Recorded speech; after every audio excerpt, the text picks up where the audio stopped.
Voy a ponerla a grabar ya de una vez.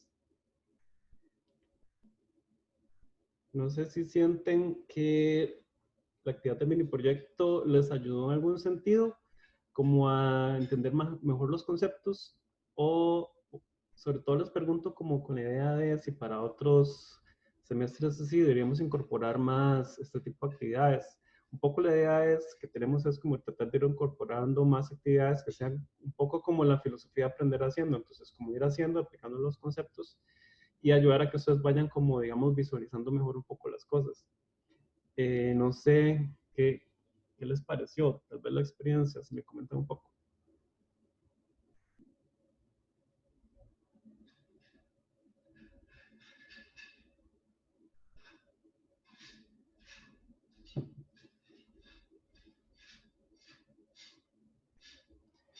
Dice Engel que él siente que su tuanis tampoco estuvo tan complicado.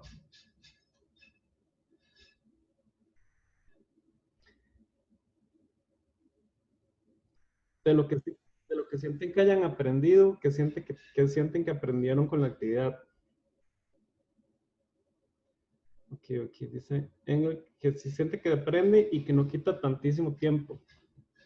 No sé si todo el mundo está de acuerdo con eso o si alguno siente que sí les quitó demasiado tiempo.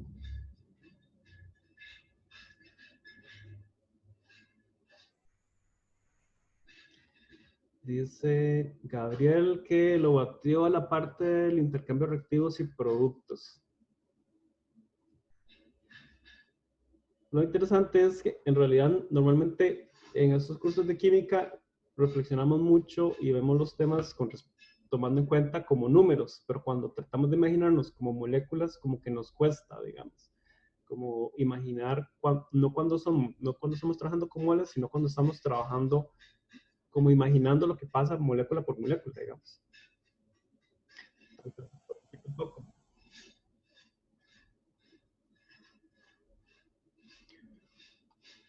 Dice, Rebeca dice que ella también, ese cálculo se toma en cuenta cuando uno hace el cuadro ICE a nivel teórico, digamos. Entonces, esta siguiente sección que vamos a estar trabajando, ustedes van a ver que vamos a empezar a hablar del tema de equilibrio ácido-base. Entonces, un poco es que estos conceptos que ustedes vieron en estos ejercicios, todo lo que vimos de equilibrio químico, equilibrio heterogéneo y ahora equilibrio ácido-base, podamos irlo comprendiendo mejor y cómo aplicar, por ejemplo, esto en la tabla ICE. Dice Engel, se visualiza mejor como en el proceso, cómo es el proceso de equilibrio. Al principio fue medio extraño lo de cambiar reactivos a productos y viceversa, pero cuando ya sale, sí queda claro. Exacto, me imagino que ustedes, cuando llegaron al equilibrio, todos dijeron, ah, ya noté, ya llegué al equilibrio, ¿verdad? Porque se hace muy visual, porque uno ya nota, ah, sí, estoy en el equilibrio. Definitivamente creo que no hay pierde con que cuando uno llega al equilibrio, ¿verdad? Entonces está muy relacionado con ese efecto de ir llegando a esas condiciones de equilibrio, ¿verdad? Quería volver a hacerle las preguntas que les había hecho al inicio de este tema para que revisemos y veamos a ver si ahora ya tenemos los conceptos un poco más claros. Estamos 10. A ver. Entonces, quiero que tratemos de hacer esta práctica, que es, muchas de las preguntas son las mismas que ya habíamos.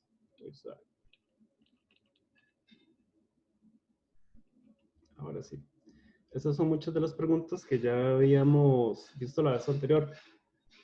Entonces, vayamos otra vez a polev.com/Diego González 830 y revisemos las preguntas que ya hemos hecho la vez pasada, a ver si ahora sí las tenemos más claras. Entonces, la primera pregunta era, ¿es una reacción, en una reacción que está en equilibrio químico, la concentración de reactivos y productos siempre es igual?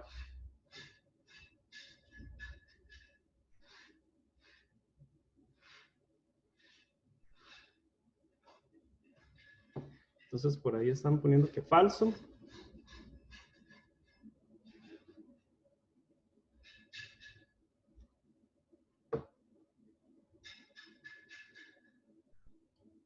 Entonces, de momento todo el mundo dice que sería falso. ¿Por qué sería falso? ¿Alguien que me diga por qué es falso? Pues, es que me escucha.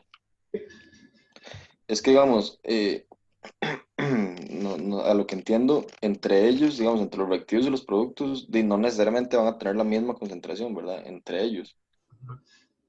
Pero ellos sí van a tener la misma concentración siempre porque el cambio neto va a ser de cero, a lo que entiendo, a lo que entendí, ¿verdad? Ok, ok. Digamos, van a mantener ellos sí van a mantener una concentración constante, pero no es igual la concentración entre ellos, pues, me explico. Lo que nos está diciendo Engel básicamente es que eh, no va a ser igual, la concentración de reactivos y productos no es igual necesariamente, pero la relación entre ellos sí, o sea, se mantiene constante. Entonces, recordemos que cuando alcanzamos el equilibrio, la relación entre la concentración de productos y concentración de reactivos, eso sí se va a mantener constante, pero no la concentración de ellos necesariamente es constante. La concentración de ellos es igual, ¿verdad? Entre ellos. Porque si no, entonces todas las constantes de equilibrio tendrían el mismo valor, tendrían un valor de 1, básicamente. Eso sería la primera pregunta que hemos visto la vez anterior. La segunda pregunta dice, en una reacción química en equilibrio, la rapidez de la reacción en la dirección directa es igual a la rapidez en la dirección inversa. Entonces, dice, en este momento todos dicen que es cierto. Entonces, ¿dónde visualizábamos eso? En la actividad que hicimos del mini proyecto. ¿Cómo se da cuenta uno de eso? Cuando uno usaba la fórmula, como que la cantidad de piezas que pasaban a los productos era la misma que pasaban a los reactivos, digamos. Entonces, las dos velocidades se igualan y por eso se alcanza una condición de equilibrio, o sea, no hay cambio neto. Exactamente. Dice, una vez que una reacción química alcanza el equilibrio, la reacción se detiene.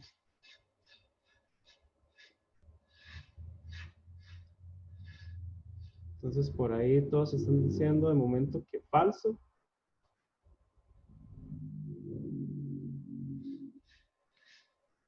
¿Alguien más que falte votar?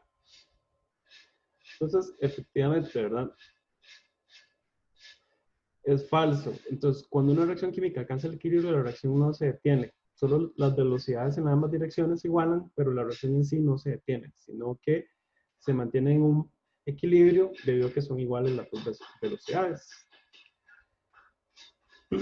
Esta es una que tal vez no está directamente relacionada con el ejercicio porque no hablamos de los términos energéticos, pero lo pueden relacionar tal vez con otros conceptos que hemos visto en química general, por ejemplo. Entonces dice, cuando una reacción alcanza el equilibrio, su energía libre de Gibbs es igual a 0.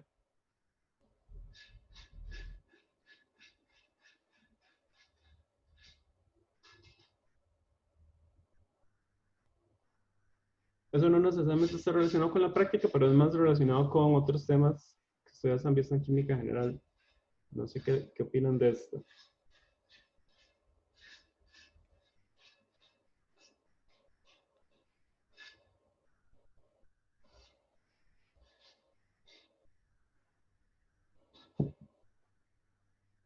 Falso, verdadero.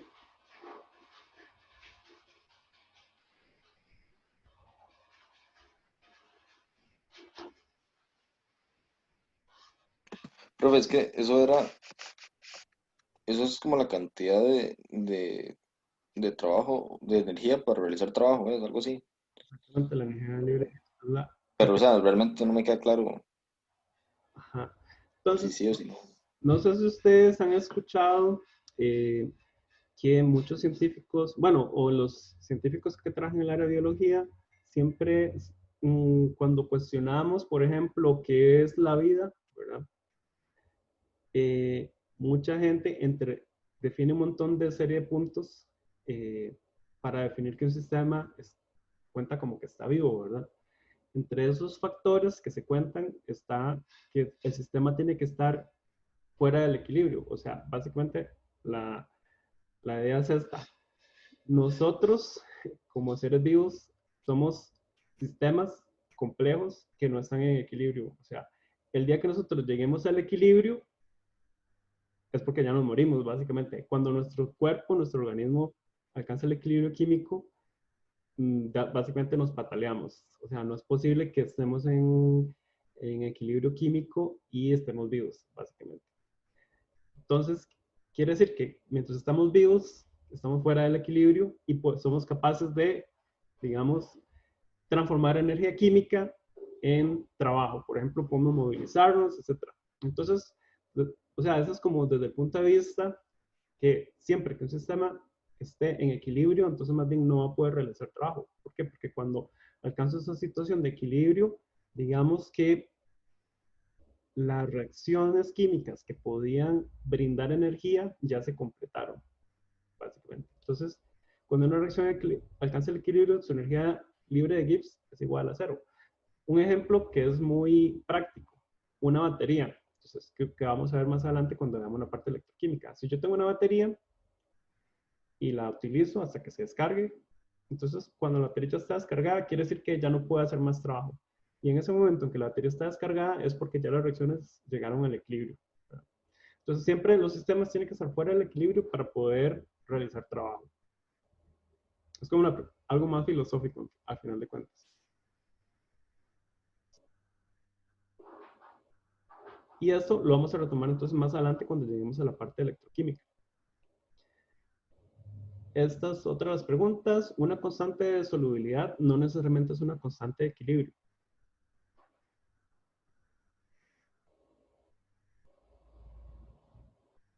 Una constante de solubilidad no necesariamente es una constante de equilibrio. ¿Verdadero o falso?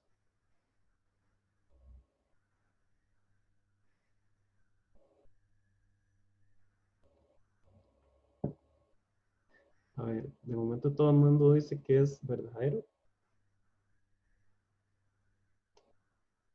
¿Seguros?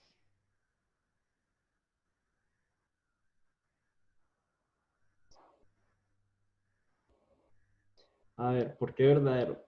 Alguien que me diga por qué.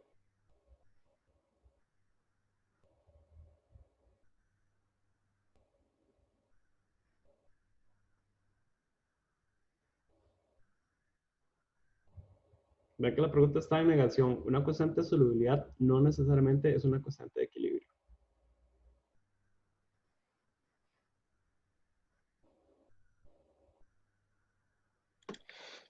Pero es que no sé, digamos, si, o sea, lo que yo entiendo por constante equilibrio, o sea, yo sé que, digamos, la constante de solubilidad o la KPS, o sea, sí es una constante de equilibrio como tal, como la constante básica o ácida o baja, Ujú, pero no sé, digamos, el valor que tiene ujú. no es el mismo que una constante de equilibrio, digamos, la K normal. No sé si me explico. Usted lo dice porque los reactivos son un sólido, Sí, por ejemplo. pero es porque recordemos que cuando yo tengo un sólido, como la concentración del sólido, un sólido se puede tomar como la concentración constante, o si es un líquido, entonces yo solo puedo pasar a que forme parte de la misma constante. Por eso es que las constantes son un poco diferentes en apariencia, pero en el fondo al final de cuentas son lo mismo. O sea, tanto una constante de solubilidad, una constante de acidez, una constante de formación de complejos, siempre estas constantes van a ser constantes de equilibrio al final de cuentas, porque estamos hablando de un proceso de equilibrio, un sistema que está alcanzando una condición de equilibrio también. Entonces sería falso. Una constante de solubilidad siempre va a ser una constante de equilibrio, ¿verdad? Porque tenemos una gran categoría que son las constantes de equilibrio, básicamente. Y dentro de esa categoría tenemos varias. Las de solubilidad, que son las KPS, las de constantes de acidez, las constantes de basicidad. Esas son las principales que vemos en este curso, ¿verdad? Pero siempre hay que tener presente que son parte de toda esta categoría que estamos hablando, que son constantes de equilibrio, ¿verdad? Ok. Y esas son dos preguntas nuevas que no estaban antes. Si un ácido HX, ¿verdad? Genérico, tiene una constante de acidez de 0,0004, entonces es correcto decir que en disolución la concentración HX es mayor que la concentración de H más.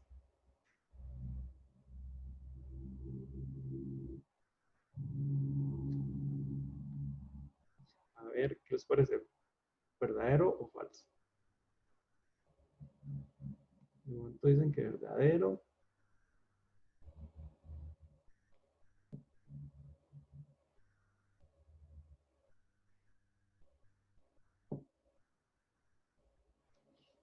¿Alguien que me diga por qué? ¿Por qué es verdadero?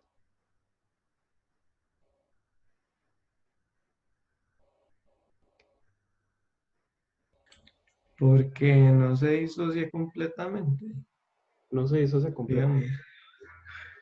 Como tiene constante acidez, es un ácido débil, ¿no? No sé. Exactamente. Y la constante es muy pequeñita. Entonces, como la constante es pequeña, quiere decir que lo que se produce de protones va a ser menor que lo que se tiene del ácido original, del ácido HX, ¿verdad? Entonces, ahí súper bien. Y la última pregunta. Se tiene un ácido débil HX y se adiciona HCl en la disolución. Entonces, es correcto afirmar que una vez que alcanza el equilibrio, la proporción de HX en disolución aumenta.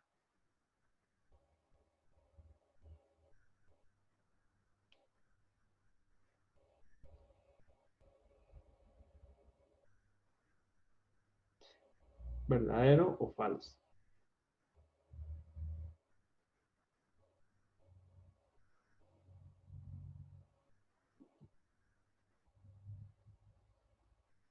Que están diciendo que verdadero.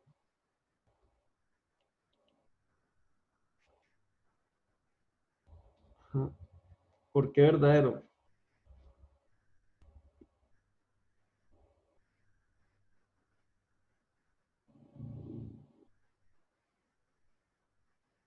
¿Por qué sería verdadero?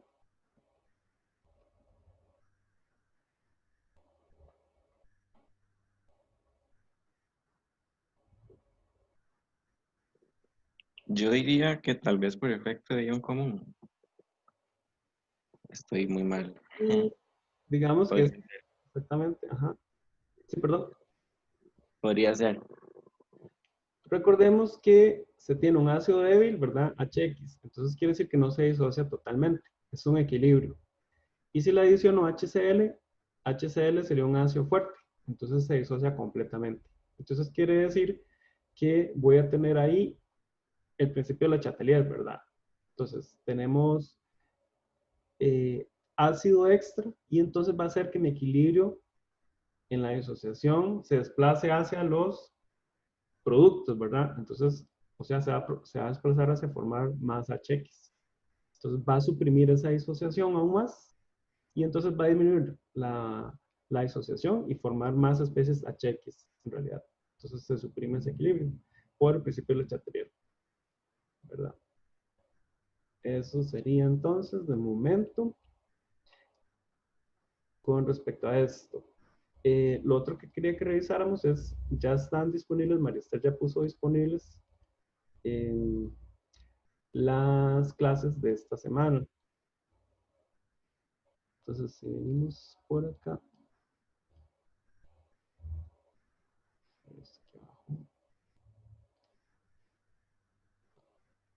entonces, ya estamos en las clases en el bloque 2, en la parte de equilibrio ácido-base. Entonces, esta semana entran 3 secciones. Esta semana es básicamente la semana más cargada de materia de todo el semestre, donde tenemos equilibrio ácido-base, valoraciones en química analítica y valoraciones ácido-base. Entonces, si vienen en la parte de equilibrio ácido-base, van a ver, aquí vamos a hablar sobre qué son reacciones de eh, disociación de ácidos fuertes o de bases fuertes, ¿verdad? Y disociación de ácidos débiles y bases débiles. Es cómo se realizan los cálculos en esos casos. Vamos a hablar de temas como, por ejemplo, qué es un electrolito, qué es un electrolito fuerte, qué es un electrolito débil, ¿verdad? Todos estos temas. Y vamos a hablar de los pares conjugados, ¿verdad? Entonces vamos a tener un ácido y va a tener una base conjugada. Una base va a tener un ácido conjugado. Y luego vamos a hablar de disoluciones amortiguadoras, ¿verdad? Que va a ser un tema sumamente importante en el curso. Pero antes de comenzar a hablar de todos estos temas, quería que hiciéramos como un pequeño ejercicio. Para eso tengo que mover un toquecito la cámara. Voy para aquí abajo. A ver.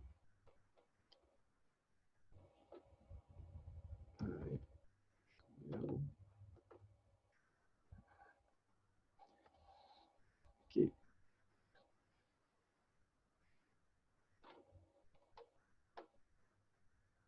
Sí.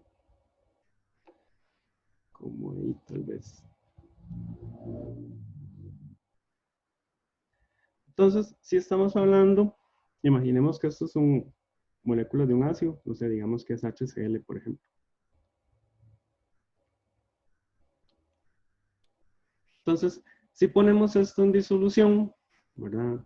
Colocamos estas moléculas de HCl en agua, ¿qué sucedería con esas moléculas de HCl?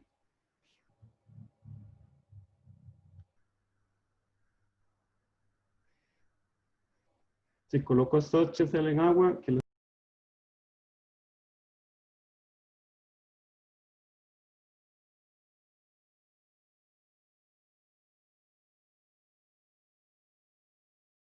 Estoy muteado. ¿Me escuchan? Aló, aló. Sí, ok. Sí, sí se escucha, pero Es que se me fue el internet un toquecito. Okay. Entonces estamos hablando de si esto fuera un ácido fuerte, entonces, ¿qué pasaría si agregamos, digamos que es HCl? Entonces, los anaranjados serían el cloro y los blancos serían los hidrógenos. Entonces, ¿qué pasaría si los ponemos en agua milicú, por ejemplo?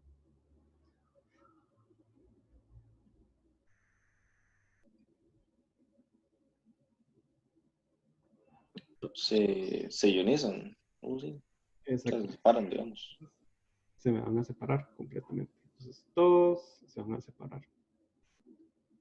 Me va a quedar cloruro por un lado y por el otro lado me va a quedar los protones.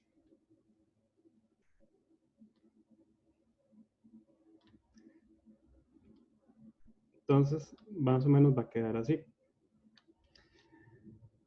Entonces, ¿qué pasa si, por ejemplo, yo quiero hacer una valoración? Entonces, digamos que esta es la curva de valoración que queremos realizar.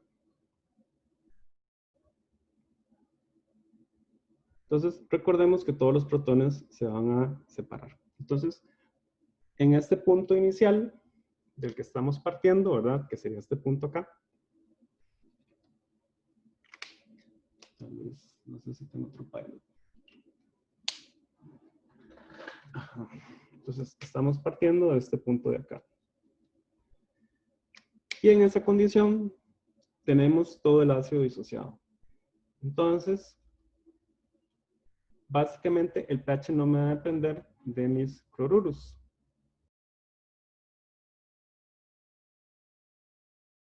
A ver, ya estamos de vuelta.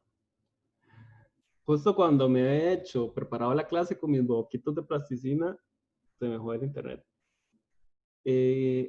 Entonces, estamos hablando que los cloruros entonces no me van a afectar mi valor de pH. Lo que me lo va a afectar son los protones. Entonces podemos básicamente ignorar estos cloruros de momento y los voy a quitar de aquí porque entonces los cloruros van a ser como iones espectadores. ¿Verdad? Entonces me quedo nada más con los protones.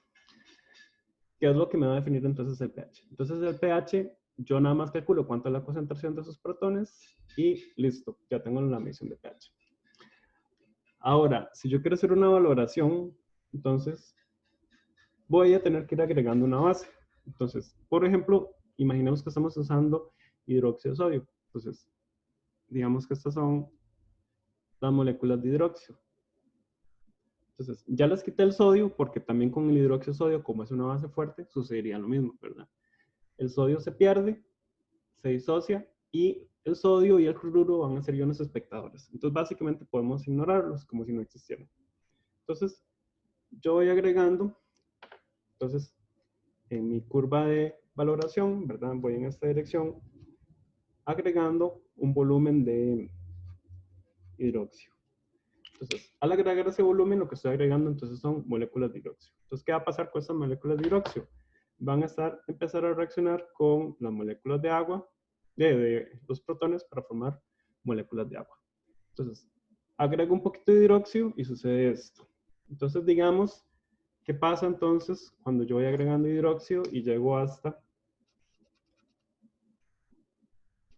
digamos, la mitad de la curva de valoración? Entonces, quiere decir que en ese punto yo agregué 5 moléculas de hidróxido. 3, 4, 5. Entonces, estos todos van a reaccionar con protones para formar moléculas de agua. Entonces,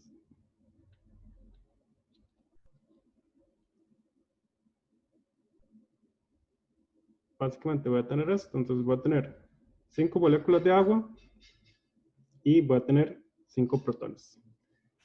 Entonces quiere decir que en ese punto ya neutralicé la mitad del ácido que tenía disponible. Entonces, este punto que estaríamos acá, entonces es lo que usualmente se le llama el punto medio de la valoración. O sea, cuando ya valoré la mitad de mis protones. Entonces, el pH acá, entonces estaría definido por qué. ¿Qué me definiría el pH aquí, en este punto?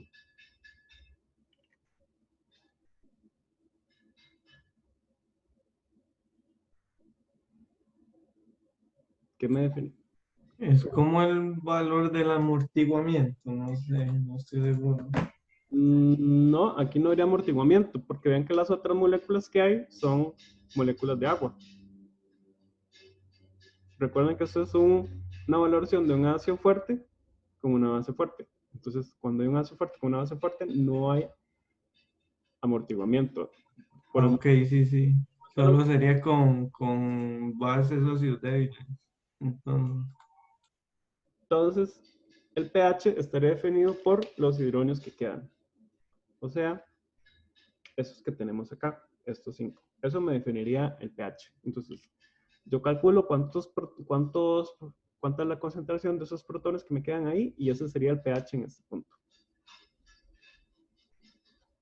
Entonces, digamos que yo continúo agregando base. Entonces voy a agregar otros 5 más.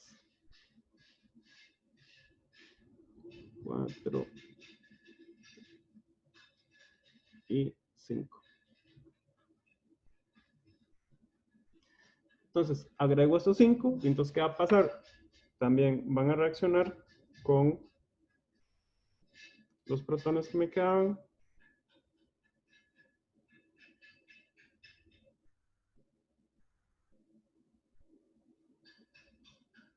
Ese no era, ¿cómo es? Así. Y este otro acá. Y listo. Todo lo que me queda entonces es agua. Entonces, en ese punto, quiere decir que llegamos a el punto de equivalencia. ¿Verdad? Estamos acá en el punto de equivalencia. Entonces, en ese punto yo logré neutralizar todos los protones y logré neutralizar todos de manera tal que todos los hidróxidos se cancelaron con todos los protones y me quedó solo agua. Entonces, ¿cuál sería el pH en este punto? ¿Qué me definiría el pH en este punto?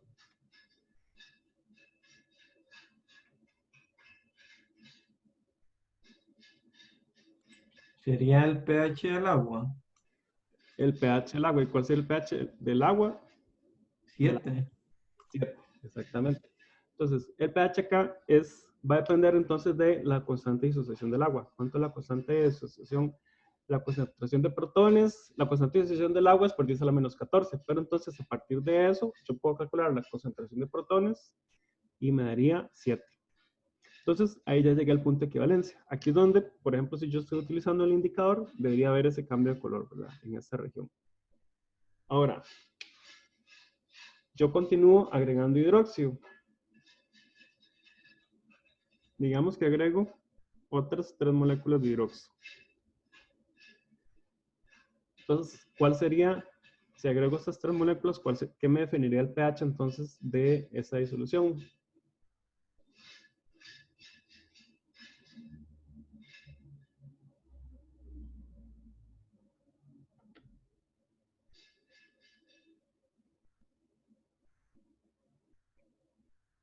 ¿Qué me definiría entonces en este caso el pH?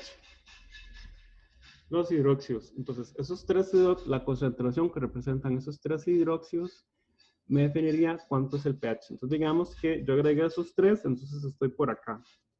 Entonces, quiere decir que el pH está definido por esta concentración. ¿Cómo sería el pH entonces? ¿Qué valor tendría?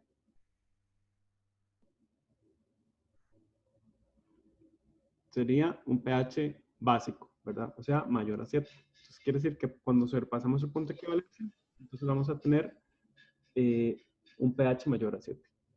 O sea, un pH bastante alto.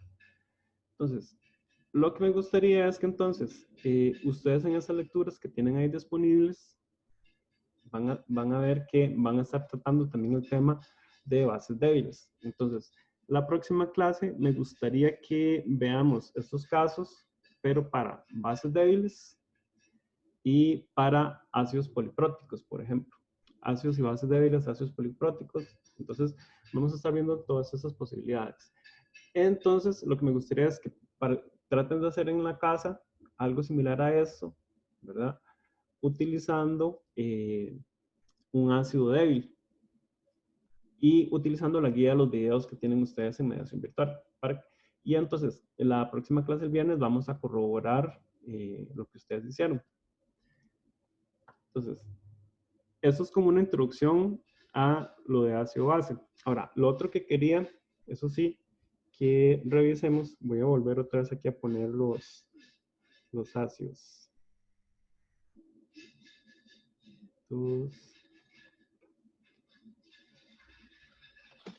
Profe, una pregunta. ¿El viraje siempre se va a dar cuando el pH es igual a 7? No, va a depender, si tenemos por ejemplo un ácido débil, entonces el viraje no va a pasar a pH 7, sino que va a depender de la pK del ácido correspondiente. Entonces, la región en la cual sea el viraje siempre va a depender entonces del valor de la pK del ácido o de la base, si es que no está valorando una base. Pero eso lo vamos a ver más específicamente cuando estemos viendo ya el tema en sí,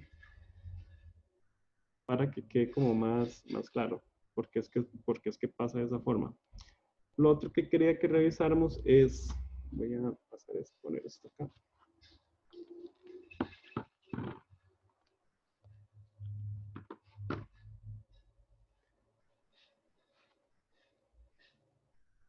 Entonces, ahora, imaginemos que esto es un, ¿cuántos tengo? 1, 2, 3, 4, 5, 6, 7, 8. Uy, se me perdieron los.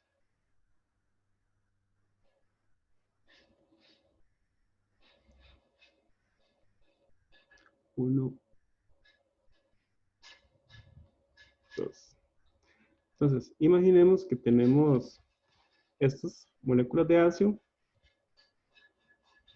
y que este es un ácido débil, ¿verdad? Entonces, si pensamos que este es un ácido débil y que entonces solamente una proporción de él se va a disociar, imaginemos que, por ejemplo, solamente 2 de estas se pueden disociar, ¿verdad? Entonces me quedaría, uy, se me salió una del dibujo, me quedaría esto así. Entonces quiere decir que si yo quiero determinar la constante, ¿verdad? La Ka, entonces va a ser igual a, recordemos que va a ser la concentración de H más por la concentración de CL, bueno, no sería CL, digamos. Pongámosle A de anaranjado entre HA. ¿Verdad? Nada más que me está quedando al revés. ¿Cómo hago para darle vuelta? Vamos a ver si puedo. Video, settings.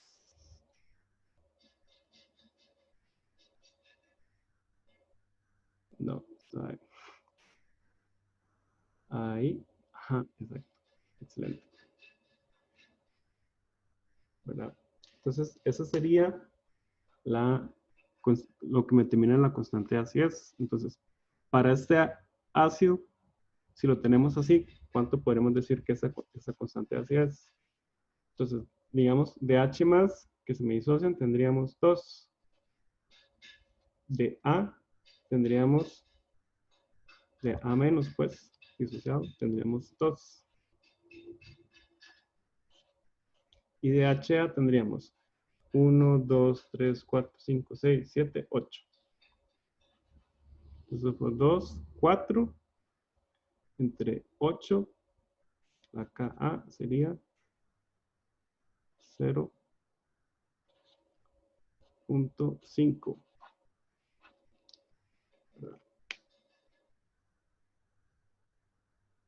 Sí.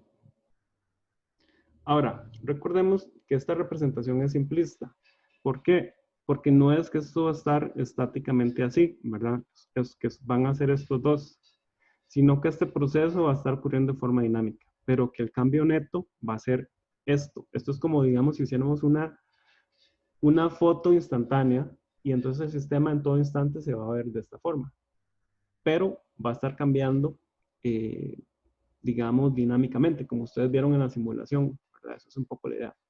Entonces, ¿qué va a definir que estos protones se arranquen de la molécula o no? Entonces, esa facilidad con la que los protones se arrancan va a estar relacionado entonces con el concepto de acidez. Entonces, entre mayor la acidez de un protón, quiere decir que se arranca con mayor facilidad. Entonces, por ciertas características que tenga la molécula anaranjada, va a hacer que este protón esté pegado con más o menos fuerza. Y eso es lo que me va a definir entonces cuánto va a ser esa constante de acidez. ¿Qué tan fuerte están anclados estos dos entre sí, ¿verdad? Entonces, ¿qué puede ser, por ejemplo, lo que me afecta esos valores de acidez? Entonces, va a estar relacionado, por ejemplo, con cuestiones de estructura que pueda tener esta molécula, por ejemplo. Entonces, va a depender, por ejemplo, si es una molécula orgánica, en algunas ocasiones. Va a depender mucho de las características de cada molécula y va a ser una propiedad, digamos, intrínseca de que va a afectar ese enlace. Entonces, teniendo esto en mente, traten de hacer la simulación y basado con los videos que tienen ustedes más en virtual, traten de hacer en casa, digamos, esta simulación con, en el caso de una valoración de un ácido débil con una base fuerte. A ver qué tal les va y lo revisamos en la próxima clase. No sé si tienen dudas hasta acá.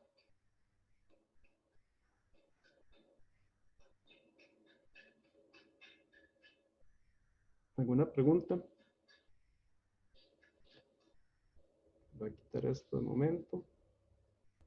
Lo otro que quería que hiciéramos es que entonces saquemos un rato para repasar problemas que sean de el tema de gravimetría. No sé si ya intentaron hacer problemas de gravimetría. A ver, aparezco otra vez.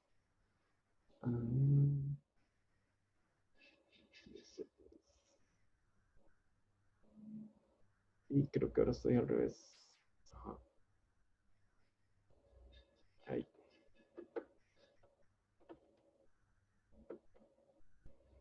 Listo.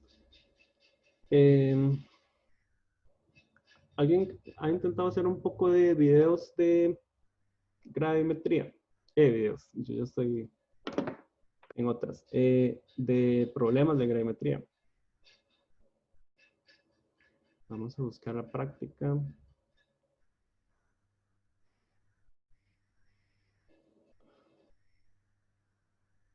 Aquí. Escritorio. Gravimetría.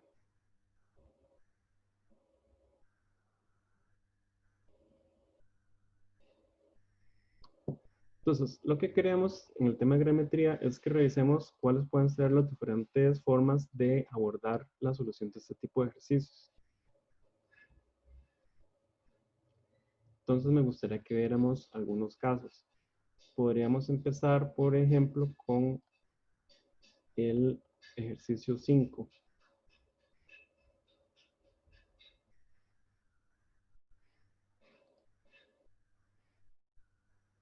Sería este de acá. Ay, no le voy a abrir la pizarra.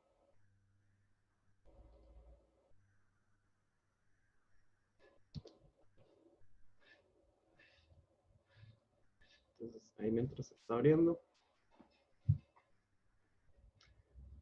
Entonces, lo que me gustaría es que para la próxima clase el viernes puedan ir revisando los videos de estas 3 secciones que les mencioné y podamos como ir trabajando en todos los conceptos relacionados con este tema.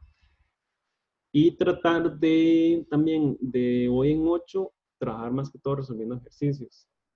Algo más tiene que decirles. Ah, sí, recuerden que este sábado se habilita la tarea número 4. Entonces, en esa tarea número 4 también va a entrar todos esos temas que estamos viendo esta semana. Eso es para que lo tomen en cuenta. Ahí ya se está abriendo la pizarra. Lo de las valoraciones, así vas y todo eso también. Lo que no entraría sería lo de sistemas polipróticos y tampoco entraría lo de todo esto que es sistemas polipróticos y sistemas complejos. Básicamente todo lo que tienen habilitado del bloque 2 hasta ahora, eso sería como la materia que les entraría. Mejorar ahora ya. Ok. Ahora sí, está súper lento esto.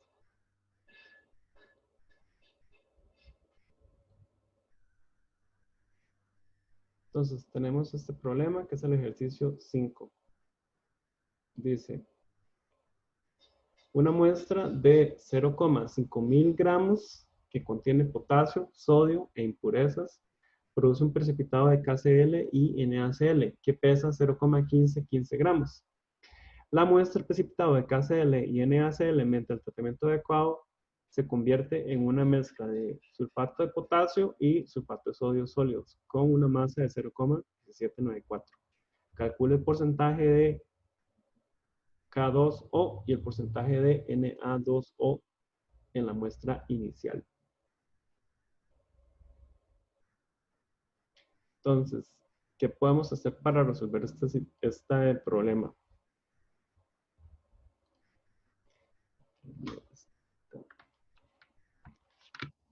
¿Alguna idea? Planteo. ¿Qué se les ocurre a ustedes para iniciar a resolver este problema?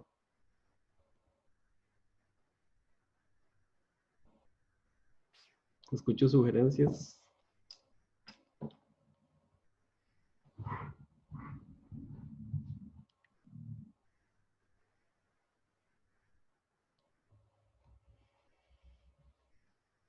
¿Qué se les ocurre? Profe, creo que, bueno, yo vi un video de Marester, no sé si era un ejercicio muy parecido, creo que sí, de los que estaban ahí. Ajá, Que había que montar como un sistema de ecuaciones chiquitillo. ajá, Bueno, primero había que apuntar como los datos ajá. y ajá, ¿verdad? Y después creo que era que se definía X como cloruro de potasio, era una hora así. Creo que era como X cloruro de potasio y Y cloruro de sodio. Y ya de ahí uno va montando la ecuación con las masas que tiene. Ok, hagamos eso entonces. Digamos que vamos a tener masa de KCl. Va a ser una de nuestras incógnitas, digamos. Y masa de NaCl, por ejemplo.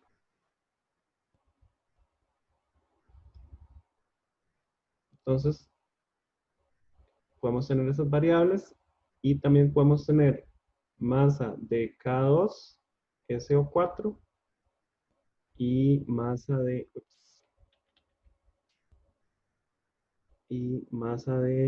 Na2SO4. Esa es como una opción. Entonces, ¿qué sistemas de ecuaciones? Si tuviéramos estas 4 variables, ¿qué sistemas de ecuaciones podríamos montar?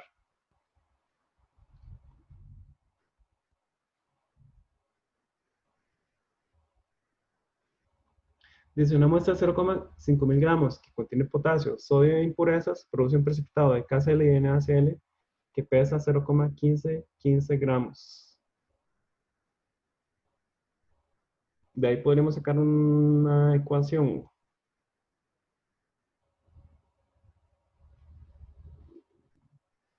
¿Qué ecuación podemos sacar ahí? A ver, alguien que me diga.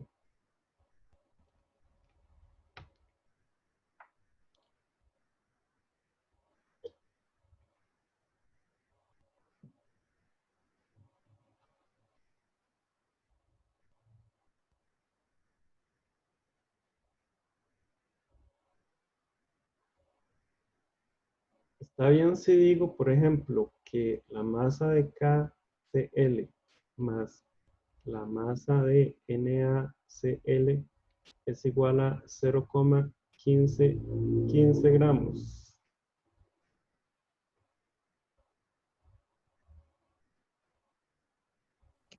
Faltarían las impurezas, ¿o no? No, porque las impurezas dice que están en la muestra original, pero yo dice que de esa se produce un precipitado que tiene KCl y NaCl que pesa 0,15 gramos. Entonces, sí podemos afirmar que esto más esto pesan 0,15. Las impurezas forman parte de el original, digamos.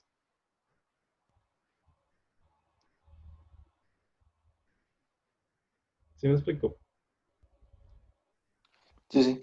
Entonces las impurezas quedan, ¿qué? Disueltas, en teoría. Sueltas, por ejemplo, o algo así por el estilo. Mm.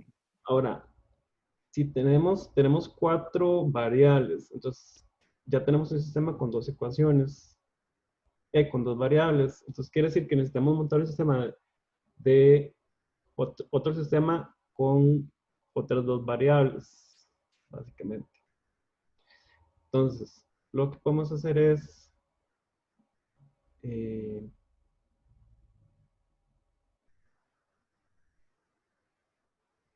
en realidad, vean que este mismo precipitado que yo tenía acá, le hacen un tratamiento de manera tal que a partir de este mismo precipitado se produce K2SO4 y Na2SO4.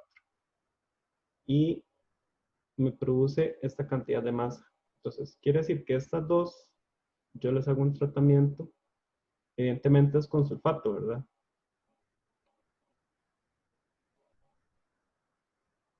Y entonces obtengo esta otra masa, pero se parte de esta misma.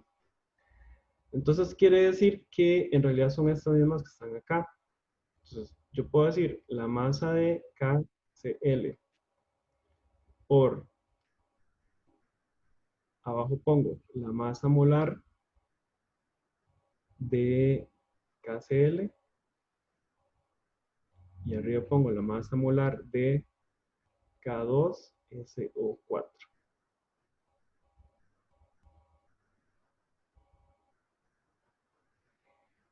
Si hago esto, ¿qué me daría? ¿Qué representa todo esto?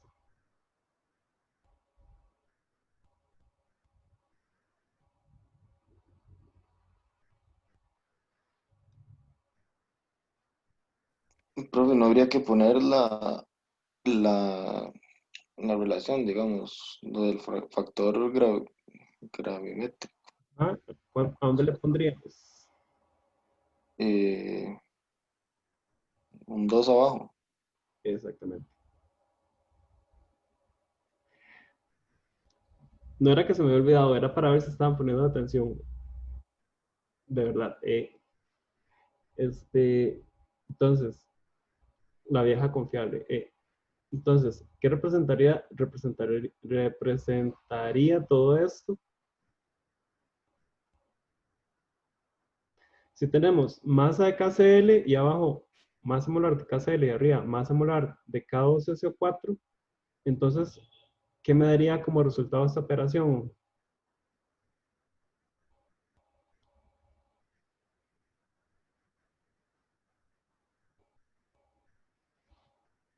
Toda esta operación me daría como resultado la masa de K2SO4. ¿Sí? ¿Sí me siguen ahí?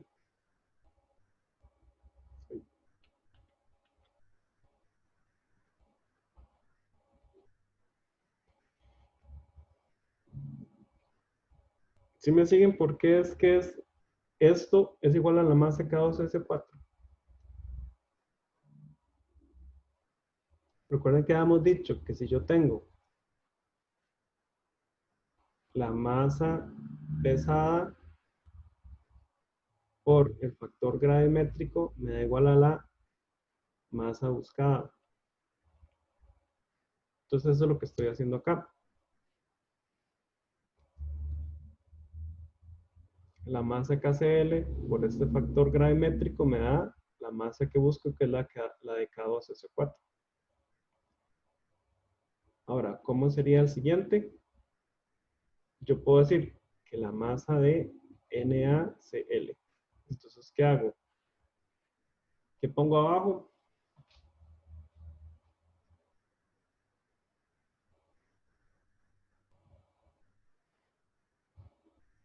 ¿Qué pongo abajo? La masa molar del cloruro de sodio. NaCl. Entonces arriba pongo la masa molar de el Na2SO4. Y un 2 abajo. Un 2 abajo, exactamente. Entonces, todo esto sería entonces igual a ¿qué? A la masa de Na2SO4.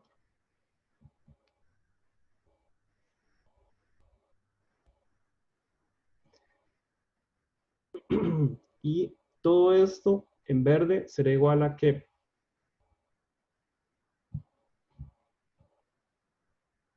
¿A qué será igual a esto?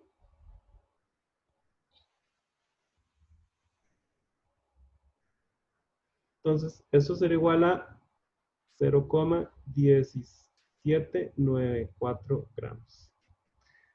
Entonces, vean que ya tenemos dos sistemas de dos ecuaciones con dos incógnitas. Entonces, por un lado, yo sé que la masa KCl, la masa de NaCl es 0,1515, que es lo que me habían dicho acá. Pero si yo ese mismo precipitado lo trato con sulfatos, entonces me va a formar sulfato de potasio y sulfato de sodio. Pero todos esos parten de las mismas masas que tenía aquí inicialmente. Entonces yo puedo convertirlos con un factor gravimétrico a masa de sulfato de potasio y masa de sulfato de sodio, de esta forma. Y yo sé que entonces eso me tiene que pasar 0,1794. Yo no sé cuánto es la masa de KCl y la masa de NaCl, pero ya puedo averiguarlo. ¿Por qué? Porque tengo este sistema de dos ecuaciones con dos incógnitas. Tengo masa de KCl, masa de KCl, masa de NaCl y aquí masa de NaCl. Todo lo demás yo lo conozco. Entonces lo que tengo que hacer nada más ahora es proceder a resolver este sistema de ecuaciones. Entonces, para resolver el sistema de ecuaciones, lo que puedo hacer es, por ejemplo, despejar uno de estos. Entonces, por ejemplo, yo puedo decir masa de KCl va a ser igual a 0,1515 gramos menos la masa de NaCl. ¿Sí? Entonces, esto yo lo puedo sustituir en esta otra ecuación. Entonces yo digo 0,1515 menos la masa de NaCl multiplicado por la masa molar de K2SO4 entre dos veces la masa molar de KCl más la masa de NaCl por la masa molar de Na2SO4 entre 2 por la masa molar de NaCl, es igual a 0,1794. ¿Qué tengo que hacer ahora? Despejar de aquí la masa de NaCl. Una opción de resolver este sistema de ecuaciones más fácil es si ustedes tienen una calculadora, pueden montar un sistema de ecuaciones en su calculadora y resolverlo con la calculadora, si saben cómo hacerlo. Si no, lo pueden hacer realizando este despeje. No me voy a poner a despejarlo porque, de hecho, esos ejercicios ya están, yo se los puse resueltos en una carpeta. Entonces pueden revisar la solución ya del despeje de ecuaciones ahí. Todavía no se los ha habilitado para que ustedes los traten, pero se los va a habilitar posiblemente el viernes. Entonces, ¿qué hago? Despejo de acá, entonces puedo despejar la masa de NaCl y una vez que la tengo, yo sé que puedo despejar entonces la masa de KCl. ¿Ya terminé ahí el problema? No, porque recuerden que entonces yo voy a quedar con lo que voy a tener es masa de NaCl y masa de KCl. Pero esto lo tiene que convertir en K2O y en Na2O. Entonces, esto al final lo tengo que convertir en Na2O y esto lo tengo que convertir en K2O. ¿Cómo hago para convertir esto?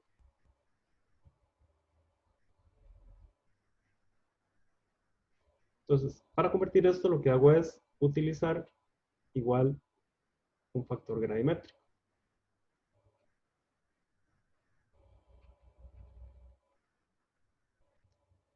Entonces, ¿cómo hago para hacer el factor gravimétrico en este caso? Entonces hago masa de NaCl. Entonces yo sé que abajo pongo masa molar de NaCl y arriba pongo masa molar de Na2O.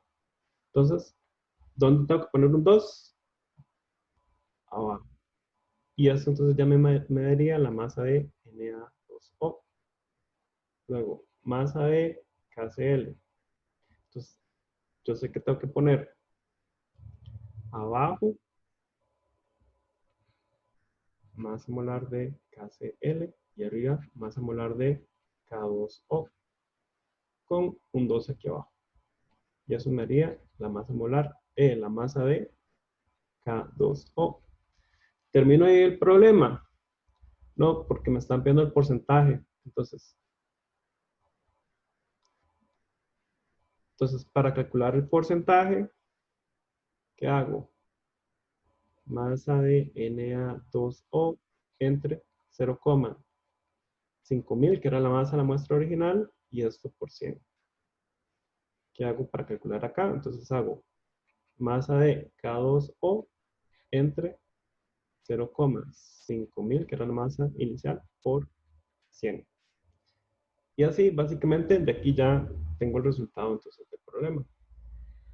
Entonces, es muy tedioso porque toca hacer un montón de operaciones, pero al final de cuentas las operaciones en realidad son sencillas porque son solo suma, resta, multiplicación y división. Voy a prender un toquecito la luz porque está demasiado oscuro esto.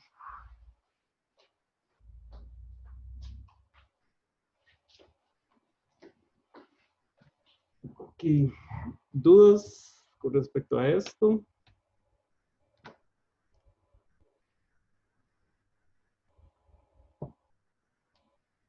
¿Preguntas?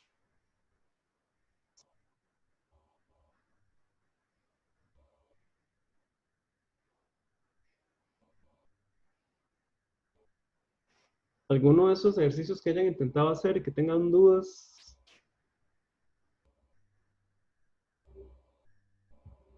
A ver. Profe, ¿hay algún tipo, digamos, de ejercicio de estos que no tengan que usar algo de equilibrio, digamos? Que no tenga que ser algo de equilibrio. No, al contrario, que, o sea, que haya que hacer el cuadro y no sé, o sea, pregunto. Es que no sé, no he visto los ejercicios. Ah, ok.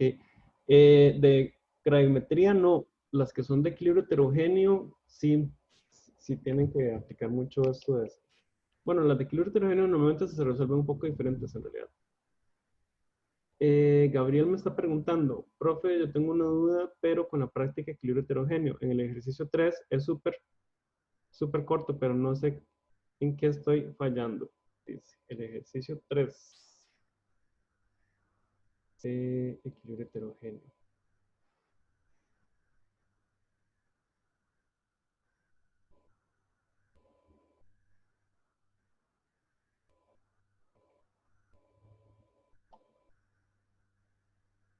A ver.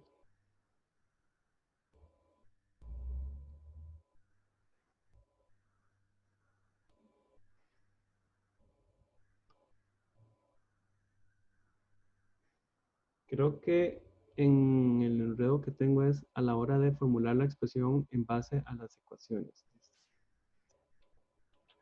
Usted me manda mensajes en privado y después yo los leo todos en voz alta. No sé si es que no quieren que los lea, pero yo ya los estoy leyendo.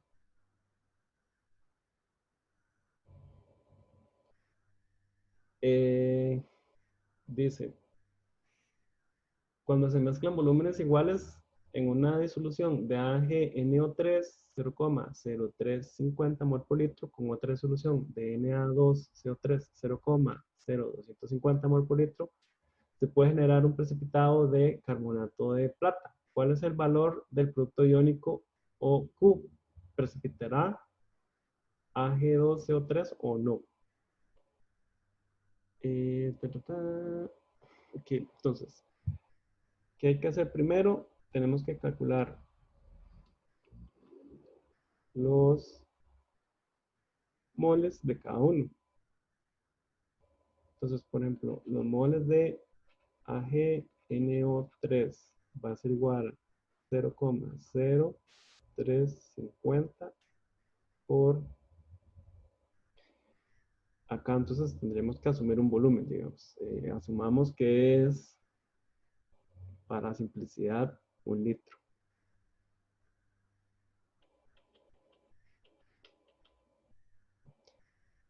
Esto sería mol por litro. Por 1 litro. Y tengo moles de Na2CO3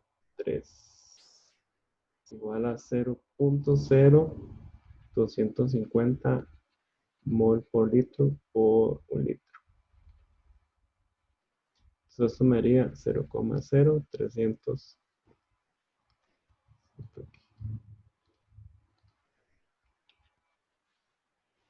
0,350 mol y eso sería 0,0250 mol. Entonces, lo otro sería ver cuánto sería cuál sería la reacción que ocurre. Entonces, la reacción sería, tengo AgNO3 más Na2CO3. Esto me produciría Ag2CO3 más NaNO3. Entonces, acá hay dos platas, tengo que poner acá un 2 y entonces pongo acá un 2 y ya queda balanceada, ¿verdad? Entonces tengo que ver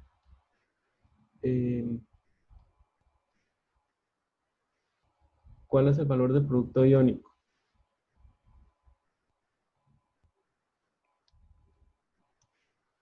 Bueno, en realidad para eso no ocupamos hacer la ecuación. Entonces, ¿cuál sería la concentración final de cada uno? La concentración de plata y cuánto sería la concentración de carbonato, ¿verdad? Entonces, la concentración de plata sería 0,0350 dividido entre el volumen total, que serían 2 litros, ¿verdad? Y la concentración de carbonato sería 0,0250 dividido entre 2 litros también. Esto me da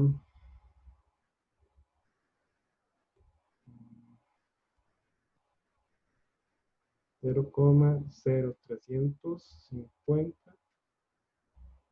dividido entre 2 me da 0,0175 mol por litro. Y esto me diga 0,00, yo. Sería 0,0125 mol por litro. Entonces, ¿cómo sería la expresión del producto iónico? Entonces, recordemos que el precipitado que se forma es este carbonato de plata, ¿verdad? Entonces, para tener producto iónico, entonces yo tomo en cuenta la ecuación Ag2CO3. Este precipitado se va a disociar para formar 2 plata más carbonato. Entonces, la KPS para este proceso sería concentración de plata al cuadrado por la de carbonato.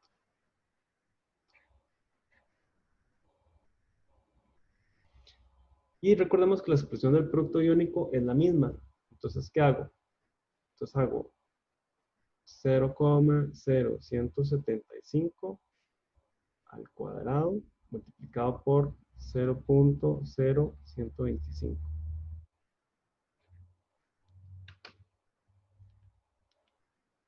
Eso me da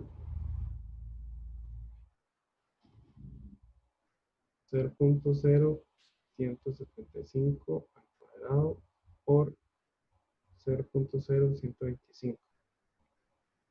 Esto me está dando 1, 2, 3, 4, 5, 6, 3,8, pero eso es la menos 6.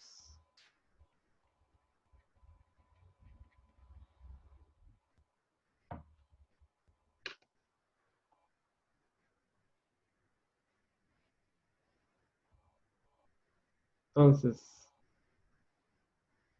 el valor del producto iónico sería este 3,8, pero eso es la menos 6, ¿verdad? La constante es 8,1 por 10 a la menos 12. Entonces, ¿habría precipitación o no habría precipitación?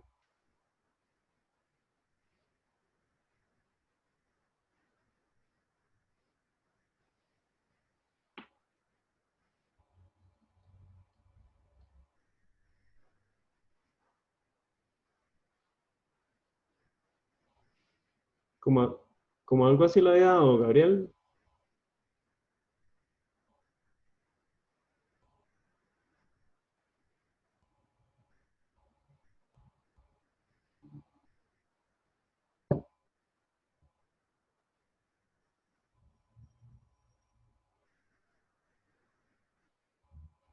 Ah, sí, porque al final la concentración que importa es la concentración al final, digamos. Como se mezcla 2 litros, 1 litro y 1 litro, entonces el volumen final es 2 litros. Entonces hay que calcular la concentración al final de la mezcla. Ese es el problema. Y entonces, como da 3,8 por 10 a la menos 6, recordemos entonces que en este caso, entonces quiere decir que Q va a ser mayor a la KPS. Entonces quiere decir que si hay precipitación.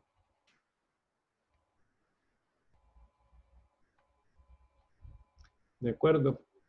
No sé si tienen alguna otra duda o algo que quieran revisar. Si quieren hacer otro ejercicio de gravimetría.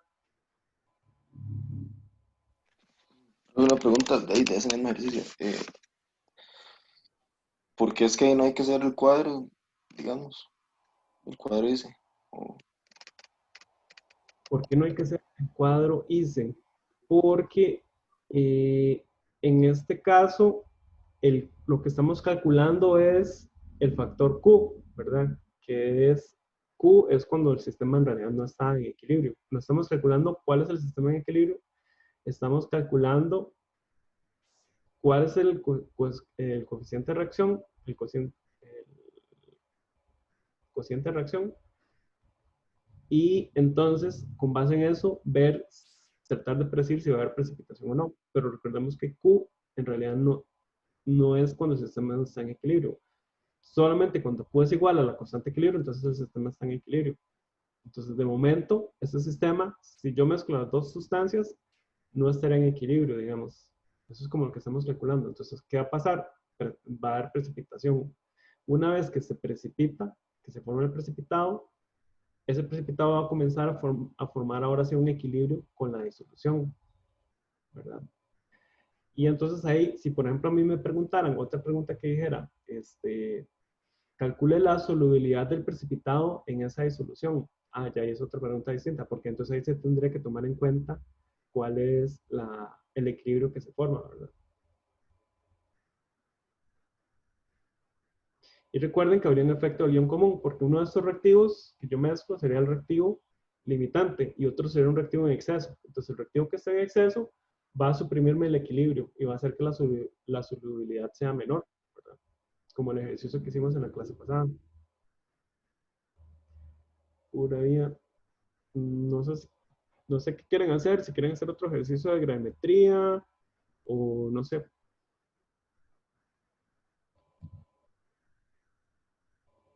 Ustedes me dicen.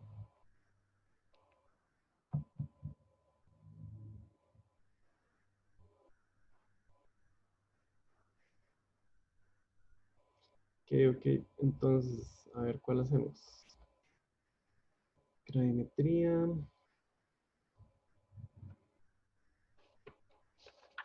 ver, ¿cuál puede ser?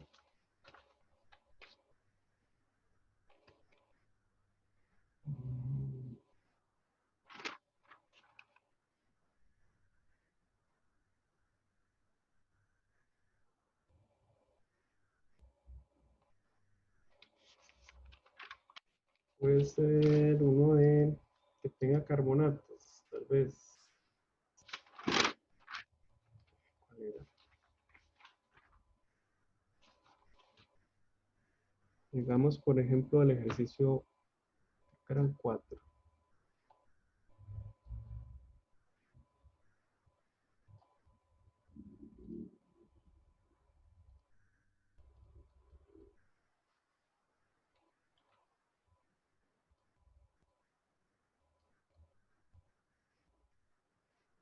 Entonces, sería este. Entonces, dice el problema. Dice, a elevadas temperaturas, el bicarbonato de sodio se convierte cuantitativamente a carbonato de sodio, según la ecuación que se muestra acá. Al calcinar una muestra de 0,3592 gramos que contenía impurezas no volátiles y bicarbonato de sodio, se obtuvo un residuo de 0,2362 gramos. Calcular el porcentaje de bicarbonato de sodio en la muestra.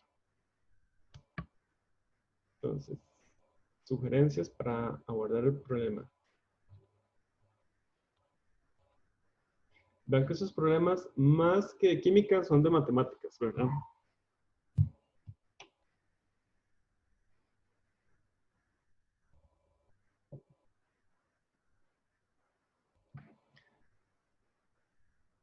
¿Cómo podemos empezar el problema?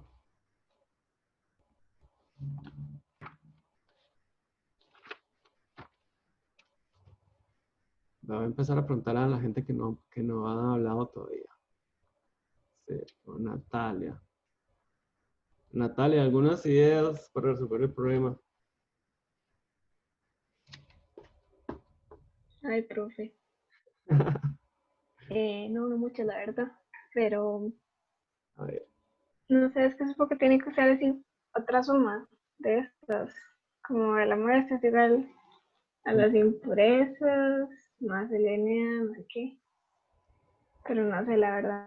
Como un sistema de ecuaciones, tal vez dice usted. Ujú, pero no estoy segura. Ok. Entonces, pensemos un poco qué sucede primero. Vean que vamos a hacer como un dibujo. Digamos que yo tengo acá el sólido. Ups, se me hizo un rombo acá. Tengo acá el sólido. Y este sólido es una mezcla. Digamos, lo verde va a ser bicarbonato.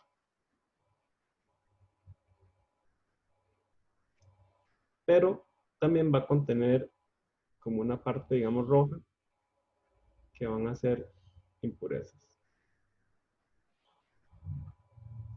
Entonces, yo llego y voy a calentar. Caliento y entonces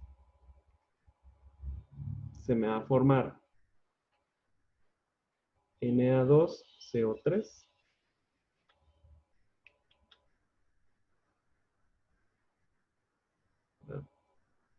que sería, digamos, como esta parte sólida.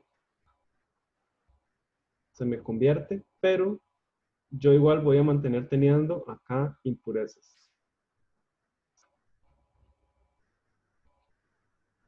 Y luego va a haber una masa que se pierde, que la vamos a poner como morado.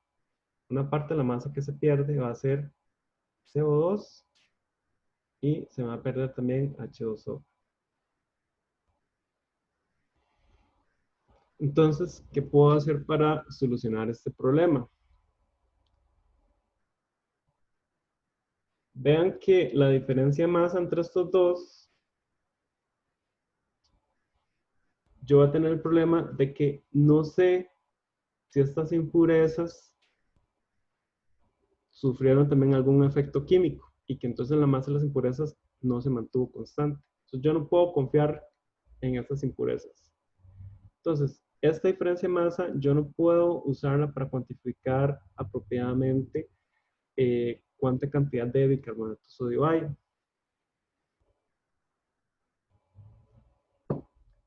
Entonces, ¿cuál es una opción de algo que podría hacer?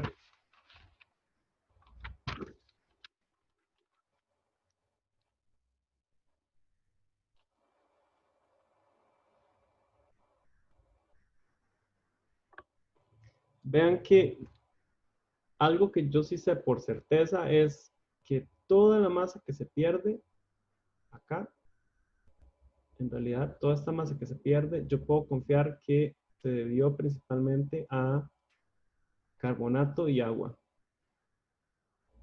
¿verdad? Yo puedo asumir que todo lo que pasó acá se mantuvo sólido, digamos.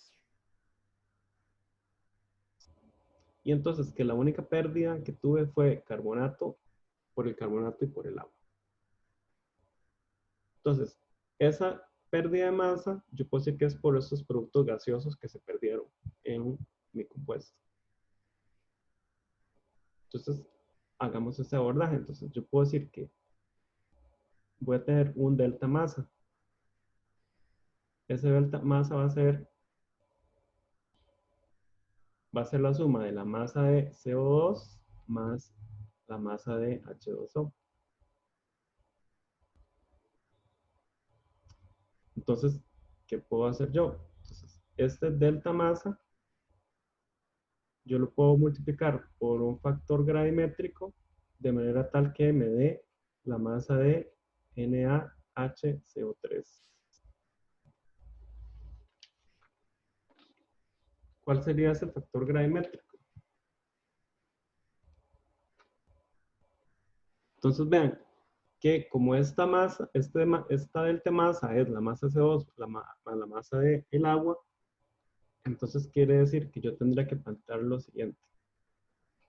Delta masa, entonces abajo que voy a poner la masa molar de qué.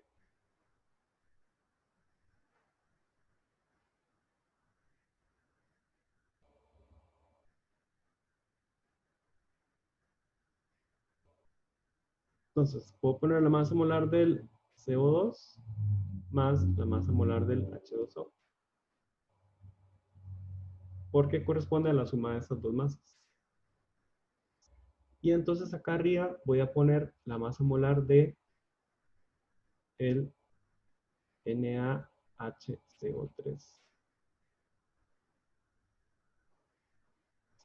¿Tengo que agregar algún coeficiente?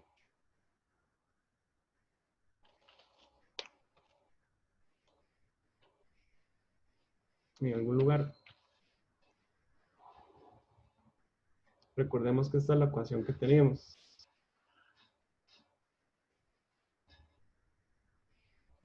Entonces, ¿qué dicen ustedes? En este factor gravimétrico debería adicionar en alguna parte algún coeficiente, según la ecuación que tenemos ahí arriba. Un 2 abajo, dice. Casi, pero no. Porque más bien el 2 habría que ponerlo arriba.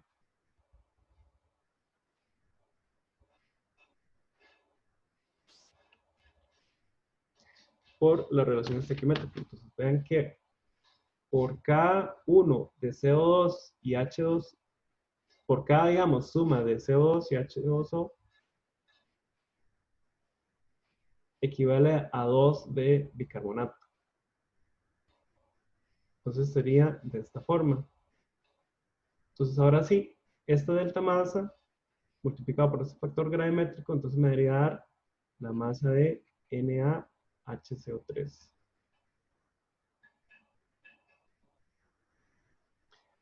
Entonces, ¿cuánto era esa delta masa? El delta masa eran 0,3592. Entonces esto sería 0,3592 menos 0,2362. Esto multiplicado por 2 por la masa de NaHCO3 entre la masa del CO2 más la masa del H2O. Y ya sumaría entonces la masa que estoy buscando.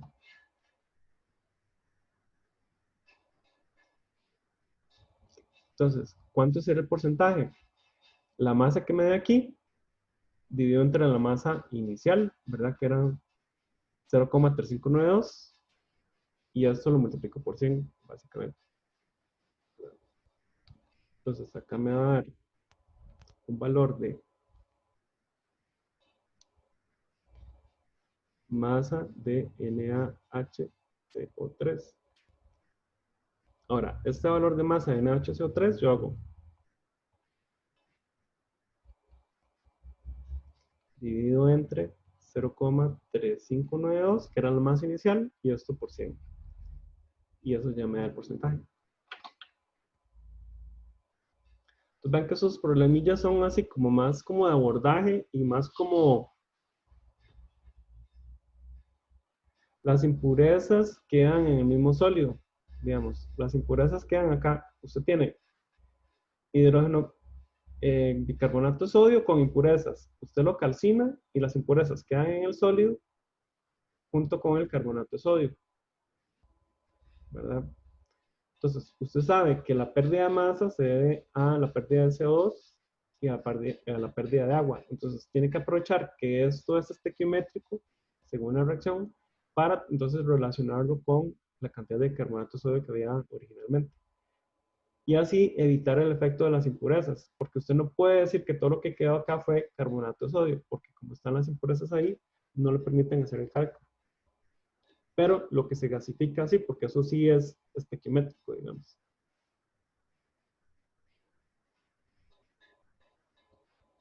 ¿Dudas con esto? ¿Consultas? No sé si tienen preguntas con algún otro ejercicio de gravimetría. Como les dije, en las clases ya hay algunos ejercicios que Maristela puso ahí resueltos. Entonces pueden guiarse con esos, pero ir revisando la práctica. Y en el transcurso de esta semana yo les voy a habilitar las respuestas de la práctica de gravimetría para que puedan revisar. Igual ya también tienen ejercicios resueltos en la misma práctica, entonces pueden revisar esos como para saber cómo resolver los otros que están sin resolver, digamos. y por ahí de jueves o viernes les habilito las respuestas. Y recuerden ir estudiando también lo de ácido base que estamos diciendo y tratar de hacerlo de la simulación. No necesariamente tiene que ser con plasticina o así, pero tratar de ir visualizando el caso de un ácido débil también y correlacionarlo con lo que están en los problemas. Entonces, cualquier cosa, si no, nos estaremos viendo el viernes. Recuerden entonces que el viernes en la madrugada, o sea, de hecho el sábado a las 12:01 se va a estar habilitando la tarea número 4. Y entonces queremos con la clase hasta acá por hoy.